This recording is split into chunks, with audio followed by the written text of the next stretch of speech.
Bonjour à tous, bienvenue chez Enfants de l'étude de la Bible. Je suis Frère Lin. Aujourd'hui, nous allons expliquer le chapitre 11 de l'Apocalypse, au premier verset. Il est dit qu'une canne de mesure m'a été donnée, comme une verge, avec ces mots. Lève-toi, mesure le temple de Dieu, l'autel et ceux qui y adorent. Cependant, la cour extérieure du temple ne doit pas être mesurée, car elle est réservée aux nations qui piétineront la ville sainte pendant 42 mois. Certains pensent que cette ville sainte piétinée pendant 42 mois fait référence à Jérusalem dans la région du Moyen-Orient. Mais selon notre compréhension actuelle, il est très probable que cette ville sainte soit Taïwan. Taïwan sera piétinée pendant 42 mois. C'est pourquoi les habitants de Taïwan se retrouvent, je pense, dans l'une des raisons pour lesquelles ils sont à Babylone. Car Dieu veut que cette ville sainte soit piétinée pendant 42 mois. Au troisième verset. Il est mentionné que je donnerai à mes yeux témoins de pouvoir de prophétiser pendant 1260 jours. L'étude de sac. Ils sont les deux oliviers et les deux chandeliers se tenant debout devant le Seigneur de la terre. L'un de ces deux témoins est Moïse. Nous pouvons voir comment Moïse et ses deux témoins ont fini par mourir. Si quelqu'un essaie de leur faire du mal, du feu sortira de leur bouche pour dévorer leur ennemi. Quiconque voudra leur faire du mal sera tué de cette manière.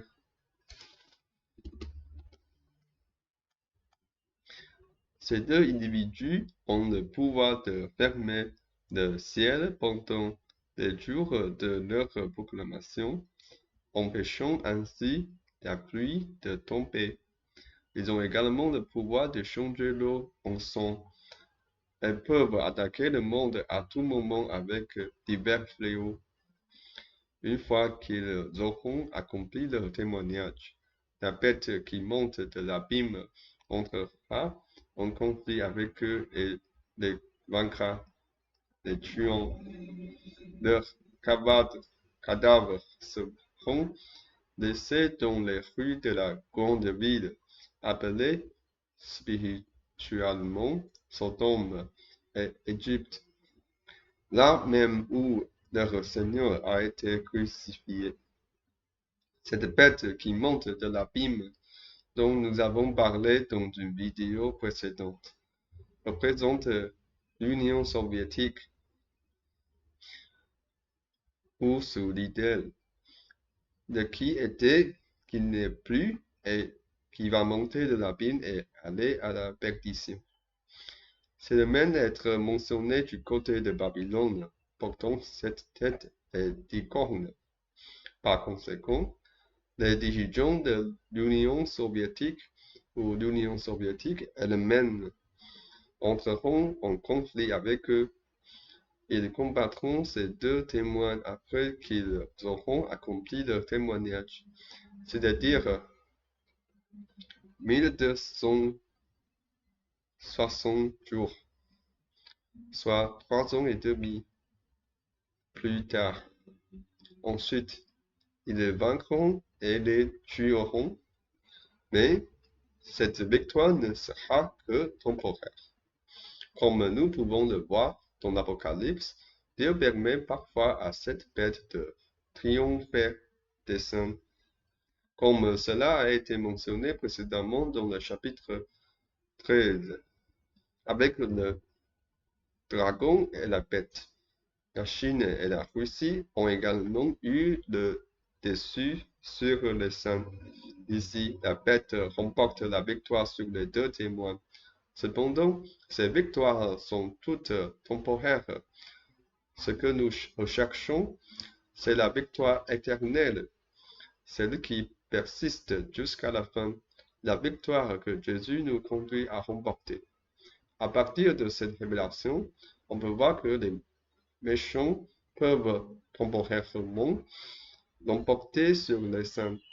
Mais en fin de compte, si nous nous appuyons fermement sur le Seigneur, nous savons que même si nous mourrons, nous ressusciterons avec les saints. C'est alors que nous remporterons la victoire véritable, tandis que ces bêtes, ces faux prophètes, auront leur part dans le lac de feu et de soupe. Ainsi, on peut voir qu'ils peuvent remporter une victoire temporaire, mais finiront par souffrir éternellement. Ces deux témoins de cadavres gisent dans les rues de cette grande cité. Cette cité est appelée Sodome selon l'Esprit et aussi appelée Égypte. Donc, cette cité, selon la révélation divine, est l'Amérique. On peut donc voir que ces deux témoins sont morts dans cette Égypte, c'est-à-dire aux États-Unis. Leurs deux cadavres gisent dans les rues de cette grande cité américaine. Pourquoi ces deux témoins seraient-ils venus dans cette grande cité? Je pense que c'est peut-être parce que cette grande cité est en réalité la grande cité de Babylone. Si les États-Unis ne se repentent pas, alors Babylone pourrait très bien être les États-Unis, qui sont à la fois l'Égypte, Babylone et Sodome. Il est donc vraiment nécessaire de demander la miséricorde du Seigneur pour nos frères et sœurs aux États-Unis. Les gens des États-Unis ont vraiment besoin de se repentir. Les Taïwanais arrivant aux États-Unis doivent vraiment saisir l'opportunité de 3 ans et demi pour partager l'évangile avec les Américains. D'un côté, il semble que les Américains nous aient sauvés en nous amenant aux États-Unis pour nous mettre à l'abri. Mais d'un autre côté, du point de vue de Dieu, c'est aussi à travers cette opportunité qu'il veut utiliser les Taïwanais pour sauver les Américains, les libérer du jugement éternel et les éloigner du chemin vers la grande Babylone. Seigneur, nous devons donc saisir cette opportunité aux États-Unis, bien que notre anglais puisse ne pas être très fluide. Nous sommes prêts et déterminés à faire de notre mieux pour sauver une personne, à préserver de la perdition. Dans ce passage, il y a aussi un aspect particulier qui mentionne que cette ville est appelée Sodome selon l'Esprit, et aussi appelée Égypte, c'est-à-dire le lieu de la crucifixion de leur Seigneur. Certains commentateurs bibliques diront que cette grande ville est l'endroit où le Seigneur Jésus a été crucifié. Donc, cette grande ville serait Jérusalem. Cependant, cette interprétation pose quelques problèmes, car ce verset indique que cette ville est appelée Sodome selon l'Esprit et aussi appelée Égypte. Que ce soit maintenant ou par le passé, Jérusalem ne ressemble ni à Sodome, ni à l'Égypte, selon les propres jugements des Israélites ou une réflexion objective. Cela ne correspond pas. Il y a beaucoup de villes qui ressemblent beaucoup plus à Sodome que Jérusalem. Par exemple, il y a beaucoup de grandes villes aux États-Unis étant bien plus débauchées que Jérusalem. Quant à l'Égypte, selon la Bible, c'était la nation la plus puissante parmi les pays à l'ouest de l'Israël à cette époque. Cependant, en regardant Jérusalem, que ce soit l'actuelle ou l'ancienne Jérusalem, elle n'a jamais eu une telle position. Dans la Bible de cette époque, les Israélites avaient souvent recours à l'Égypte en période de difficultés telles que la famine ou les troubles, cherchant refuge et approvisionnement en nourriture. La première fois qu'ils y sont allés, Jacob a amené toute sa famille en Égypte en raison de la famine, cherchant refuge et approvisionnement en nourriture. Ni l'actuelle ni l'ancienne Jérusalem n'ont jamais occupé une telle position. Ainsi, si l'on interprète cela comme étant Jérusalem, cela ne semble vraiment pas correspondre. Selon la révélation que Dieu m'a donnée des États-Unis, c'est l'Égypte. C'est pourquoi ces deux témoins sont morts aux États-Unis, là où leur Seigneur a été crucifié. Nous savons que l'Apocalypse a été écrite par Jean, un disciple de Jésus. Lorsque son enseignant Jésus a été crucifié, selon l'évangile de Jean, Jean lui-même était présent en bas, regardant son enseignant être crucifié. Je pense que pour un étudiant qui a suivi Jésus pendant plus de 3 ans, la relation enseignant-élève était très étroite et solide. Le voir enseignant être crucifié a dû être un choc immense pour lui. Il ne comprendrait jamais le fait que son enseignant est mort à l'extérieur de Jérusalem à Golgotha. Il se souviendra toujours de cet événement. Alors pourquoi mentionne-t-il délibérément ici? Cette ville est appelée Sodome selon l'Esprit, et aussi appelée l'Égypte. À partir de ce passage, on peut voir que Jean suggère en réalité quelque chose, à savoir que le Seigneur Jésus a été à nouveau crucifié, cette fois en États-Unis. Cependant, concernant cette partie, nous expliquerons cela plus clairement dans la prochaine vidéo. Il y a une implication ici, c'est-à-dire que, outre le chemin de l'Ancien Testament que j'ai mentionné précédemment, les Taïwanais doivent suivre le chemin des Israélites. Entrer en Égypte, sortir de l'Égypte, entrer à Babylone, sortir de Babylone. C'est le voyage de l'Ancien Testament.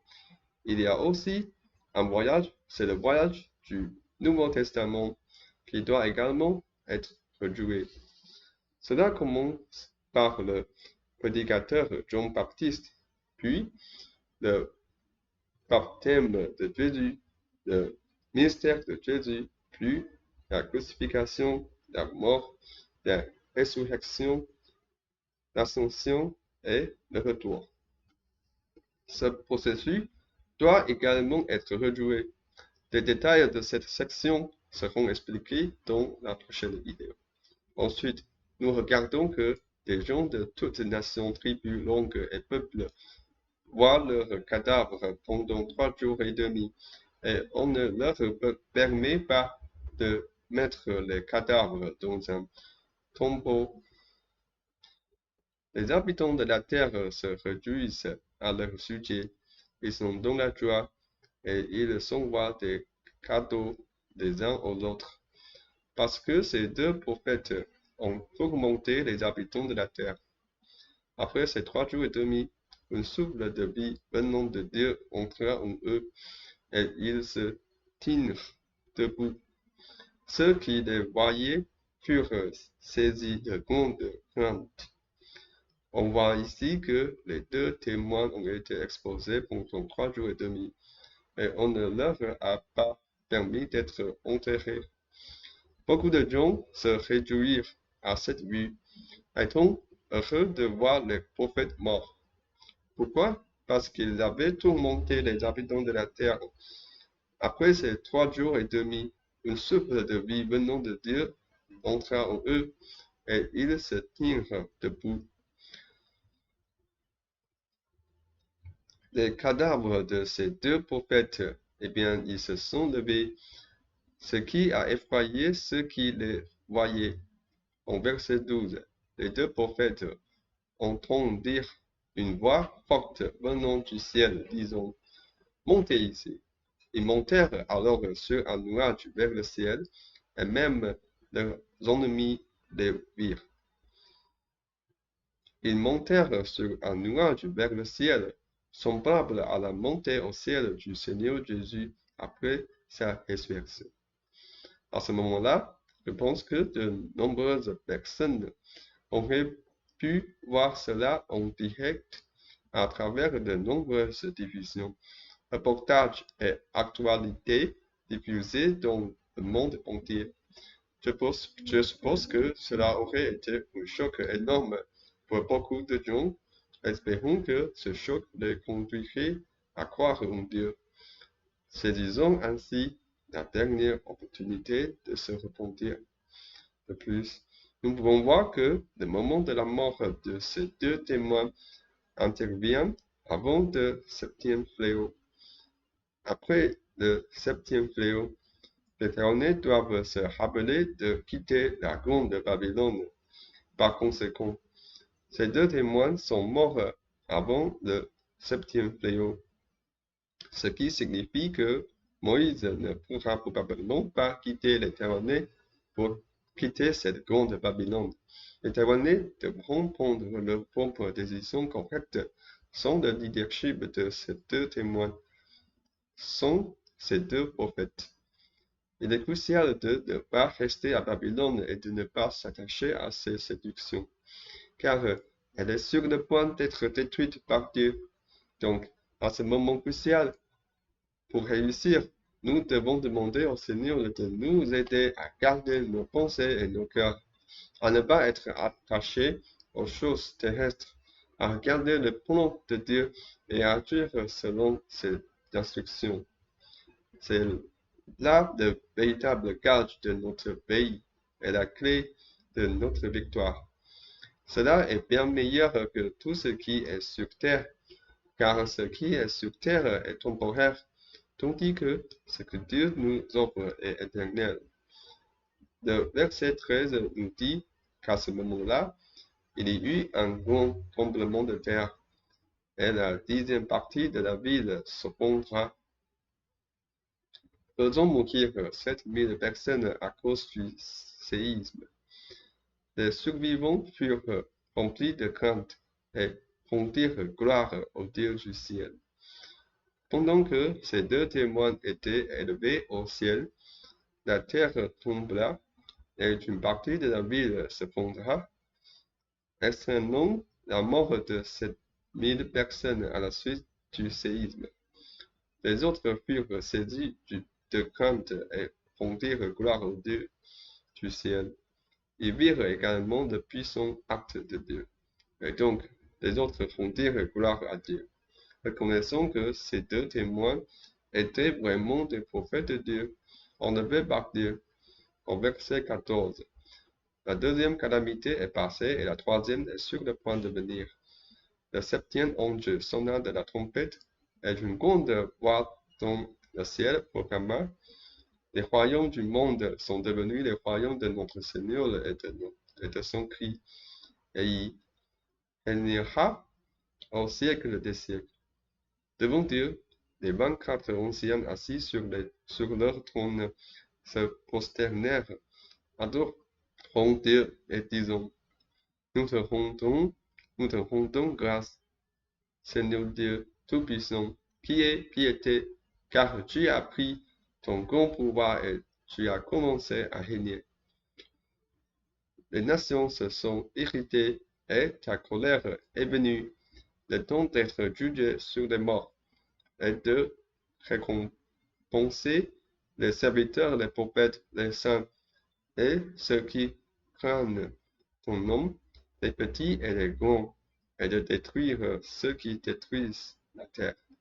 À ce moment-là, le temple de Dieu dans le ciel s'ouvrit et l'arche de son alliance apparut dans son temple. Il y eut alors des éclairs, des voix, des tonnerres, un tremblement de terre et une grande grêle. Après ce tremblement de terre, les deux témoins furent élevés au ciel et ensuite, après le séisme, le septième ange sonna de la trompette, la dernière, il proclama que les royaumes du monde étaient devenus des royaumes de notre Seigneur et de son Christ, et que Dieu avait pris son grand pouvoir pour régner. Les nations se sont irritées, mais la colère de Dieu était également prête à s'abattre sur ces nations. Cela fait référence au moment où les rois se rassemblent pour la bataille pendant le grand jour de Dieu. Le résultat ultime de la bataille avec l'agneau est que l'agneau les vainc tous et ils deviennent la nourriture des oiseaux. Les oiseaux se nourrissent de leur chair. Après cela, Jésus appelle les morts à la résurrection. Et ceux qui n'ont pas adoré la bête et son image, qui n'ont pas accepté la marque de la bête, et qui ont été témoins de Jésus, ont leurs âmes ressuscitées. Ils ressuscitent tous, comme mentionné ici, et le moment arrive où tous ceux qui craignent le nom de Dieu, petits et grands, reçoivent leur récompense. En revanche, ceux qui ont corrompu le monde lors de la bataille contre l'agneau, la bête et les faux prophètes seront jetés dans le lac de feu. Leurs arrivées périront complètement et leurs corps seront la nourriture des oiseaux. Ainsi, leur destin est scellé de cette manière. La dernière section mentionne que le temple de Dieu dans le ciel supplie Babylone, l'arche de son alliance. Ensuite, il y eut des éclairs, des voix, des tonnerres, un tremblement de terre et une grande grêle. Ces phénomènes tels que les éclairs, les voix, les tonnerres, le tremblement de terre et la grande grêle sont en accord avec la septième, le dernier plaie des 7 derniers plaies. Cela indique que cette septième coupe est en harmonie avec ces événements. Comme nous l'avons mentionné précédemment, dès que ces événements se produiront, il sera temps pour ceux qui sont à Babylone de sortir.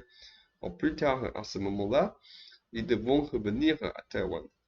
La suite des événements inclura le jugement et la destruction de Babylone, suivi par l'ascension de l'Union soviétique en tant que la seule superpuissance mondiale après la chute de Babylone. Elle conduira ses forces à défier l'agneau, et ce sera également un moment où Taïwan pourrait être attaqué. À ce moment-là, l'agneau triomphera de ses ennemis. Il éliminera la bête, représentée par l'Union soviétique ou les dirigeants russes, ainsi que de faux prophètes, les jetons dans le lac de feu, les dragons représentant la Chine ou les dirigeants chinois. Sera lié jusqu'à la fin du millénaire.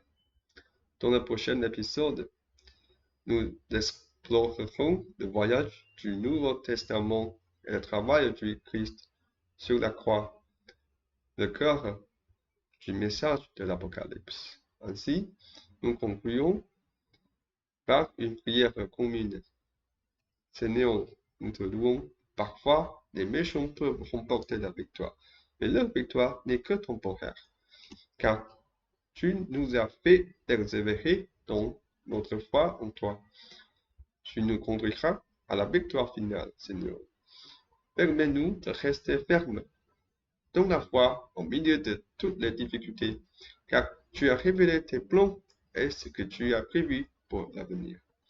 Lorsque le moment viendra, nous pourrons voir clairement, réfléchir attentivement, comprendre et agir en accord avec ta volonté. Seigneur, empêche-nous de nous attacher aux choses de ce monde. Nous fixons nos regards sur notre Seigneur Jésus-Christ. En contemplant nos noms inscrits dans les cieux, car le jour de ton jugement approche, où tous ceux qui craignent ton nom, petits et grands, recevront leur récompense. Nous anticipons le jour de la résurrection. Espérons être parmi les premiers à ressusciter lorsque tu nous guideras dans cette grande journée. Car nous sommes tous témoins de Jésus-Christ et nous témoignons de lui avec nos vies. Seigneur, aide-nous à persévérer dans notre foi jusqu'au dernier souffle de notre vie.